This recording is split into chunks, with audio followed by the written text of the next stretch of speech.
right, Coach Grice, here we are back at it again, talking Preps Overtime. We've really set the bar high with some phenomenal interviews to this point this season. You think back on it, we've had Coach Jeff Craddock at Tarboro, Aaron Brand, man, the list, Marquise Williams, man, I thought that went really well. But I'm going to go back out to the eastern part of the state again, bring in a really successful high school football coach who for the past 15, 17, 20 years has really been getting it done.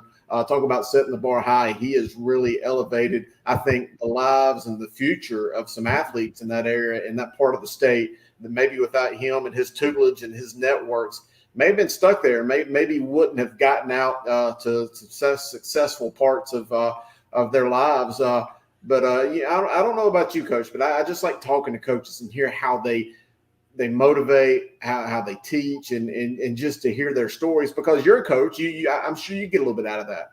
Definitely. I mean, I think the big piece there is just I like the behind the scenes stuff. I mean, I talk scheme. We can talk ball and really get into that nitty gritty. But I like understanding who these guys are. There are some amazing guys out here who are dedicated their lives to coaching kids and have some great stories to tell. So I think I love our format here with the Talking Preps Overtime. This isn't a regular game. This is a special set of rules here. And I like the fact that we get to talk to guys and get behind, the normal stuff that they deal with on a day-to-day and get to know these great men. But I want you to go ahead and bring this guy out. I'm ready to get to it, Coach. I will. And just to say, I like the behind the scenes story as well, because coaching is not all about X's and O's. It's not about scheme. It's not about anything that you see within that 48 minutes of the game. It's about everything that leads up to it, the effect that they have on players outside of the game. That's what really matters. But without any further ado, I think we hit a really big home run with this week's interview. Coach Antonio Moore, Northeastern High School, all the way from Elizabeth City today. Coach, I appreciate you coming on. I've always considered you a good friend, known you for a long time, but thanks for spending some time with Coach Grice and me. Yes, I appreciate it. I appreciate being on the show. This is big for us in the eastern part of the state to be on such a great show like this, man, podcast, and I'm grateful, and I'm looking forward to today. Well, before I open it up to Coach Grice to start hammering you with some questions, because he's probably going to steer the ship, because he's a coach and he probably wants a little bit of your secret recipe. Let's go ahead and show the file on Coach Moore's career. I think Langston, we've already built a very good file there. There you see him right there, Coach Antonio Moore. I like that backdrop back there behind the way. That looks pretty cool. But 17 years as the head coach at Northeastern High School. You've been there for about 24 years, produced 78 college prospects. The most important part is you've got a B average. I mean, I think that should be probably top of the list. I mean, I think the impact that you have. Don't forget, I've been to your school. I've visited you in the classroom. You're not a PE teacher. You're in the class leading kids every day from an academic standpoint. So I think that's awesome. 3 state championship appearances, coach of the year, 11 of 15 years, 15 of 17 years with 10+ wins. That's phenomenal, Coach. Shrine Bowl assistant 2 different years. So the way that played out due to some hurricane action, but that was really cool how that worked out. I think you were the Youth Shrine Bowl head coach as well. 9 straight conference titles. All-time winningest coach at Northeastern, and that's a pretty big accomplishment considering the school's history. 182 wins, 6-0 heading into your game Friday night. Phenomenal season. You're ranked 3rd in our rankings. Man, Coach, you've had a big career, and you ain't even – I think you're in the prime still. Well, I haven't thought about that yet. I'm still trying to win a state championship and still try to lead young men to college and do some things that that we didn't have the opportunity to do during our years. We're getting old now. You think back over the years, growing up, did you have the experiences that the kids have now? And what I try to do is just try to give them an experience that I didn't have. That's great to hear, Coach. But like we said, I mean, I can't say it enough. I'm excited. I'm glad you're on here to talk with us. As we talked about, you're maybe not to be a name that a lot of people know in our specific area, but we definitely want, to get everybody familiarized with you and a lot of the great things you've done. Could you kind of go into detail and start at the beginning and talk about your playing and coaching history and kind of bring us up to present day? Well, coaching, man, I played here at Northeastern High School, then I went on to play college football at Elizabeth City State University. And coaching, I always loved football. And, by me going to play college football, I got a grasp for offense and defense. And I was just telling my coaches yesterday, if you're a head coach and you don't know every position on the field, that could be a problem. And like I said, I went to Elizabeth City State, played football 4 years, was all CIAA, but always wanted to be an FBI. So I graduated in criminal justice and a minor in history, and then ended up working at the prison system for 3 years. And I'm gonna tell you, I'm a spiritual guy, and God led me back to this side of coaching football. I never thought I'd be back at Northeastern High School, where I graduated from. But he had a plan for me, And like I said, I was one of those coaches that felt like every stage mattered. It was a process, Once I left the prison system, I started coaching little league, and then I went to middle school, and in both of those leagues, I was pretty successful. I never lost any games. Then I came here as a JV coach, and same thing. Won the first JV championship at Northeastern High School when we was 4A, and then got the opportunity to coach varsity football. And I felt like each one of those experiences, from little league to now, helped me become the coach I am right now, with great help. All right. I know Grice has a lot of questions, but you said something that really struck a nerve with me. And we're all about helping further the lives of young people, kids, adolescents, teenagers, players, so on to the next level.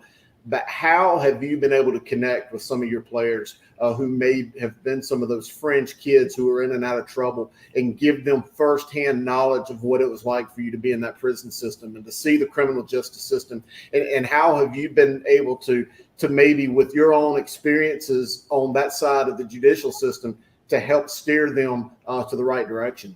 Well, it goes back deeper than that. It goes back to the way I grew up. I was a poverty kid. My parents did the best they could, and I had friends all over the place. You know what I mean? Not just the kids that was in my state, but I got along with everybody. And, being in a city school like Northeastern, it's easy for me because I'm that child, So it's easy for me to relate to them. And like I said, God had a plan. I always tell everybody, me being in the prison system, as a programmer and an athletic director in the prison system, prepared me for my life, so I can tell them, give them experiences on what I've been through as far as having to go to work every day, dealing with those guys, and I can see the path. And, growing up in Eastern North Carolina, we don't have much, it was hard getting to Raleigh. We felt like Raleigh was, days away, so it's kind of like, I lived through them as far as taking them places, because I never got the opportunity to go those places. So we on the road all the time, 707, 4 or 5 707 tournaments this summer, taking at least 4 or 5 football games per year, and those kids get to see what we didn't see, and once they get there, they say, you know what, this could be me. This is a reality. So that's a little bit how I feel about that. Coach, that's phenomenal. And, again, I understand, especially talking about from, coaching youth ball to high school, going through that same thing, and people understanding the importance, and how I think, us coaches, if you coach at that lower level, how, you treat this game and how almost you take care of it and have a special reverence for it. So kudos to you on that.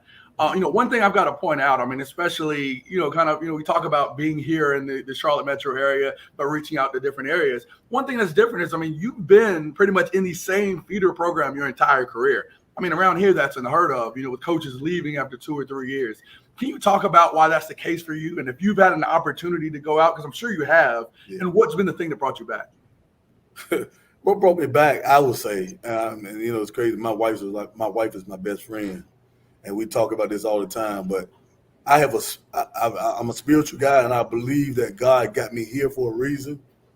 I had plenty of opportunities to get bigger jobs. I'm not gonna say better, but bigger jobs. And I just feel like God has me here for a reason, and I graduated from Elizabeth City State University, and I believe I was put here for Elizabeth City, North Carolina, because no one claims us. We don't even have a TV station that broadcasts our Friday night games after results. I mean, our whole TV station, all our TV stations come from Virginia. Please make your way to the gym at this time for your photos. Juniors, Excuse me. Please make your way to the gym for photos. Sorry about that, but all our TV stations are Virginia. We always say North Carolina doesn't claim us, and Virginia doesn't claim us either. So it's kind of like we out in nowhere, and I just want to put this city on the map, this part of the country on the map. That's my plan. That's awesome. And like I said, I definitely thank you for giving us kind of that window into why you guys, are the way you are. But another thing we do know, about that is that you've got guys that have gone on to play in ball in college. I mean, I swear I see a Freshwater name on your roster every few years. It seems like it's one of those names like a Ellerby in Richmond County or a Harrison in Eden Moorhead. It's just one of those names. If you see that on the roster, that kid's a baller. I think the number we have is 78 kids. I think you've produced to go on to play college. Yes. We know up there, like you talk about the area. What's so different about that? I mean, what's in the water? I mean, it seems like you guys are consistently great, as we see, and you guys consistently produce people that have become great citizens and go on to play college ball. Could you talk about why you think that's the case in your area? I think it goes back to me taking them to college games, so they can see that they have a chance. See, when we was growing up, we never saw that. I mean, we never thought we had a chance, and a lot of these kids, poverty kids, don't think they have a chance. You got to get them out of that. I call it Elizabeth City mentality. If you think you beat everybody around here, or are you successful with teams around here, you're not thinking. Your mind is not thinking beyond what you should be thinking about. You have to go out and see where you can go, the opportunities that you can have, and I'm an old school type guy also. I mean, I came up under Eric McDaniels, Tom Merritt. They were some old school type coaches, which I'm gonna tell you what. I mean, I'm an old school type guy. We still gonna do things the right way. And like one of my coaches, they had an interview a couple weeks ago, and they said one thing that we do: we take a lemon and we squeeze every part of the juice out of that lemon. You know what I mean? We're not gonna just throw a lemon away with juice in it. So I'm an old school lemon meringue pie. You remember that? We're gonna take that lemon and we're gonna squeeze it all the way to the max and get everything out of the kid.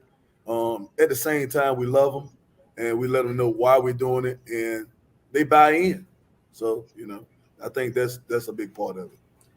Hey, Coach, let me take a step back. We're going to talk about the kids and the talent that you guys have produced, but I kind of want to bring in that comment you talked about how Virginia doesn't necessarily claim you. You're certainly in a far northeastern part of the state to where you don't have the coverage that you deserve. Again, I mean, it's just kind of in a no man's land, maybe a Bermuda Triangle of just where you're at. So I get it and understand that. But I've heard you tell me this before. I've heard a good friend of mine, Coach Sing McGill, that's been at Riverside, and a lot of coaches in Northeastern and Eastern North Carolina who always like to make that comment that for whatever reason, a lot of college coaches just refuse to make that trip out there in the far eastern reaches away from I-95, that sometimes players and kids can get lost. But given your proximity to Norfolk and the 757 region, Virginia Beach, which is one of the biggest hotbeds of talent in the country for producing big-time college football players, I mean, Ronald Curry, Lawrence Taylor, the list goes on and on and on. But in my opinion, there's not a lot of difference between your players and their players. So how has that made your job even harder to find a way to promote these guys? Because you're finding a way to get them out. 78 recruits is a pretty good number. But I think that there's probably more players that could have went on that probably didn't have that chance. Definitely, you're definitely right. One thing we started doing, we started playing a lot of those teams, and that really helped because, I mean, at the beginning, when I first got here, playing a Virginia team, a Hampton Roads team, or Chesapeake team, that Virginia Beach area teams, playing those teams, the first 2 or 3 years, we weren't successful. And I felt like we had to catch up with that area. I mean, even though we only 30 miles away, it was a difference between the players. And the difference was confidence. We always had those players, but our players didn't have that confidence. They didn't have that work ethic and that mentality. And I'm gonna go back to mentality. We instilled a different mentality in our kids. You know, like again, the Elizabeth City mentality. See, when I was playing, we played a lot of area teams that were smaller than we were because we were 4A. And once we, were successful against those teams, we thought we were pretty good.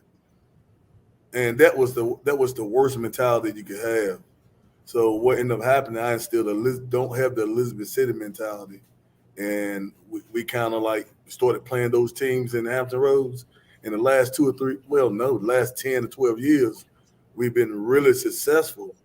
And it's to the point now where they don't want to play us anymore. So now we're traveling to Greenville, Raleigh. We trying to find any game we can get. That's why we have 9 games this year, because we couldn't fill that last one. Goodness, no, I can understand that. I mean, you had to forgive some of those teams of not wanting to get their head bashed in. But, kind of switching back gears a little bit, you're talking about being an older school coach. One thing I always ask, and I'll ask Guru a lot of times because he's getting gray haired himself, is that, you're in those moments where you're coaching these kids and you realize that, hey, I'm not a young coach anymore. I don't know if you lined up against a kid in a drill or, you start listening to some of the crazy music they're listening to and realize you have no idea what they're saying. What's that one moment that made you realize I'm not a young coach anymore and these kids you got it? Oh, man, it just happened a couple of weeks ago. It's funny that you say that because I'm still worried about it. I've been thinking about it ever since. One of the kids I thought was being a little soft on a trap play. And I got out there without pads on. I said, hit me, I can take it. I said, trap me. And he trapped me, man. My shoulder's still hurting right now. and 10 years ago, I would have did it and been fired up and wouldn't have felt it. But I've been feeling it for the last 2 weeks, so I won't do that again. I remember back in the days at Douglasburg, I was about 29, 30 years old, and I'd get right there in the weight room and start hitting it with them every day. And at this age today, I don't think I would even think about it because I wouldn't want to embarrass myself in front of the kids. Exactly. So that hit home. I had another situation after the game.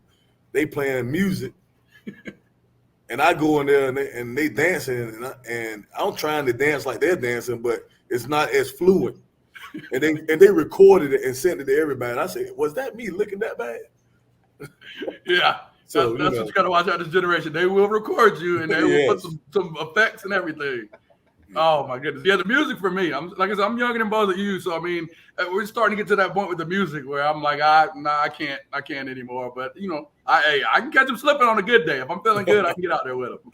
So I'm still there. All right, so let's keep kind of on the same path. Coach, we always like to ask, and I talk about it, and me and Guru kind of go back and forth. We always talk about worst play calls. For me, always, I came out as a JV OC hotshot. I thought I was about to go, down the field one day where we got 2 minutes left, and my head coach is looking at me like, let's run the ball and get out of here, before the half. But no, I want to go up tempo, hurry up. And my young JV quarterback, who is a regular kid now in college and was not a D1 type player, I wanted him to throw a smash route. So now, nice little 25-yard ball in the air on rhythm. And of course, he promptly threw it way up in the air for a DB to catch it and go pick six. And my, JV head coach looked at me and said, hey, how about we run the ball now? And I said, yes, sir. So what would you look back on as like, one of your worst play calls and like, why the hell did I do that? Well, I'm going to tell you, man, I don't know if it was the worst play call because it worked 3 years ago. But our first game against Rocky Mount, we was up 7-0 with like 12 seconds left to go in the half. And the week before we was up the week before we was up in a scrimmage. We did like a scrimmage-like game. Yep. Same situation. And I threw a pass, a Hail Mary, and we called it and we scored. Okay. But little did I know that was luck. right before Rocky Mount, I said, you know what? I'm gonna be greedy. We're gonna get the ball back at the half, so I want to go up 14. And I threw a double pass. They caught it and ran it back 70 yards with no time left to go in halftime. So they were jumping up and down. My coach is looking at me like, I told you not to do it. And I'm just like, I felt like just going under the bleachers and putting a blanket over my head. But that was the worst play call. Oh man! So what about? So I got to ask, what about that younger coach, or maybe on JV? Have you had that situation? Because I swore I was going to come in and revolutionize this game. Like I knew I was coming in, I was going to be different. I was going to be in your chair, being interviewed by the guru and some other young coach. What was that? Have you had that moment with a younger coach where he had an idea, or he was trying to call something, and you were the grizzled veteran, like, nah, don't do it. Did you let him fall on his face, or did you kind of save him from himself? Well, I never had that situation yet, but I did have a situation with my JV coach. Yeah. We were about to score with time running out with no timeouts, and we score, we win the game. It's 4th down, and he runs over and says, "Spike the ball." I said, "No, we don't have any timeouts." And once he realized it was so loud, he couldn't relay it to the quarterback. Don't spike it. Yeah. They spiked on the 3-yard line. And lost the game. And he called in the next 2 days from work. Yeah. I'm sick. That's why. Yeah. I mean, I tried to save him on that one, but, we couldn't relay it to the quarterback. I mean, it's necessary. Those moments you don't forget. I was going to tell people to fall on your face. You need those kind of moments because you learn so much more a lot of times than having an experienced veteran like yourself trying to get in there. Because, of course, you've been in the situation, and it's hard to explain, like, hey, like, you know what to do. This way you learn what to do. Well, I'm going to tell you this. We supposed to know what to do, veterans, but we still do boneheaded things, too. Oh, of course, but I like to take chances. I take chances all the time. I tell my younger coaches that if you don't take chances, some of those games you're not going to win. So I take chances. I mean, I still take chances. Understandable. So, last question from me, and this is a question that we ask every coach, every person that comes on here. It's a personal favorite of mine that I like asking people. So, for younger coaches that are entering this profession, what would be kind of your advice? So say y'all in an elevator, the coach sees you, oh, you Coach Moore, like I know who you are, and he asks for a piece of advice, that you would give them as they navigate through their career. What would you tell them? Surround yourself with good help.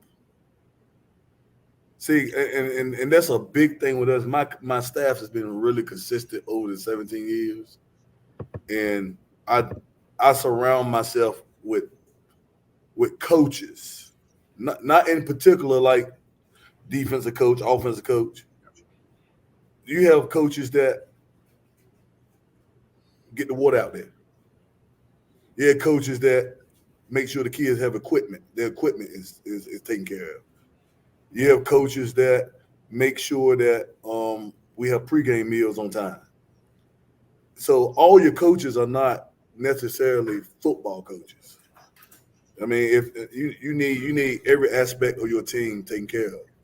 So I would say make sure you surround yourself by good coaches, and those coaches, I try to surround my team by leaders.